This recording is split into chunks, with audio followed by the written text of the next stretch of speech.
பணம்னா என்ன, உறவுகள்னா என்ன, சுற்றி உள்ள மனுஷங்களாம் யாரு, கடைசியில வந்து இறைவனுடைய நிலையை எண்ணி கடைசியில பிறவா நிலையை அடையிறதுக்குலாம் யோசிப்பாங்க. அதுக்காக தான் வந்து பார்த்தீங்கன்னா, இந்த கேது பகவானுடைய காரகத்துவத்துல உள்ளவங்கலாம் வந்து பார்த்தீங்கன்னா, இந்த ஞானிகள், சித்தர்கள், இந்த சாதுக்கள் இவங்கலாம் வந்து பார்த்தீங்கன்னா கேது பகவான். ஏன்னா அவங்க வந்து பார்த்தீங்கன்னா குடும்பத்த விட்டு எல்லா பற்றறுத்து கடைசியா வந்து பார்த்தீங்கன்னா கடவுளே கெதின்னு சொல்லிட்டு அடுத்த நிலைக்கு போகக்கூடியவங்களாம் வந்து பார்த்தீங்கன்னா இந்த கேது பகவானுடைய ஆதிக்கத்தில் உள்ளவங்க. ஆனா இவங்க அந்த கேது பகவான்றவங்க வந்து பார்த்தீங்கன்னா தனி மனித ஜாதகத்துல ஏற்படுற தாக்கம் அதுக்கு வந்து பார்த்தீங்கன்னா ரொம்ப பெரிய தாக்கம். ஆக்சுவலா நான் வந்து பார்த்தீங்கன்னா ஒரு 5 இயர்ஸ்க்கு முன்னாடி தான் வந்து பார்த்தோன்னா அஸ்ட்ராலஜிக்குள்ள என்டர் ஆகுறேன்.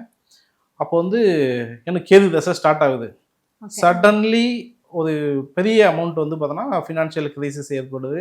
நான் வந்து பார்த்தீங்கன்னா ஜாதகத்தை எடுத்துக்கிட்டு நிறைய ஜோதிடர்களை போய் பார்க்குறேன். பார்க்கும்பொழுது ஒருத்தவங்க கூட வந்து பார்த்தீங்கன்னா எனக்கு எதனால் கடன் ஆச்சு, எந்த காரணத்துக்காக ஆச்சு, இதுக்கான தீர்வுகள் எனக்கு யாரும் கொடுக்கல. ஸோ நான் தேடி தேடி பார்த்துட்டு கடைசியாக வந்து பார்த்தீங்கன்னா ஒரு ஒரு வருஷம் கிட்ட வந்து பார்த்தீங்கன்னா ரொம்ப மன உளைச்சல். ஸோ கேது பகவானுடைய காரகத்துவம் முதல்ல சொன்னோம் பார்த்தீங்களா, அதே தான். அந்த முதல்ல கடன், அதுக்கப்புறம் மன உளைச்சல், அதுக்கப்புறம் பிரிவுகள். உங்ககிட்ட பணம் இருக்கும் பொழுது உங்களுக்கு உள்ள அந்த நட்புகளும் உறவுகளும் வந்து பார்த்தீங்கன்னா பணம் இல்லாத போது அப்படியே பிரியறது உங்களுக்கு அந்த கேது பகவான் படம் போட்டு காட்டுவார். இதுதான் கேது பகவானுடைய தனித்துவமான ஒரு விஷயம். அப்போ இந்த கேது பகவான் மனிதனுடைய வாழ்க்கையில எந்த அளவுக்குலாம் வந்து பார்த்தீங்கன்னா விளையாடுறாரு, எந்த அளவுக்குலாம் ஒரு தாக்கத்தை கொடுக்குறாருன்றது வந்து பார்த்தீங்கன்னா ஆய்வு செய்யறதுக்காக தான் நான் ஜோதிடத்துக்குள்ளேயே வந்தேன். ஆக்சுவலா அது வந்து ஜோதிடத்தை வந்து உடனேலாம் வந்து நம்ம வந்து படிச்சு முடிச்சு படிக்கிற விஷயம் இது கிடையாது. ஆக்சுவலா வந்து பார்த்தோன்னா 30-40 வருஷம் படிச்சுட்டு இருக்கவங்களும் இன்னும் வந்து படிச்சுட்டு தான் இருக்காங்க.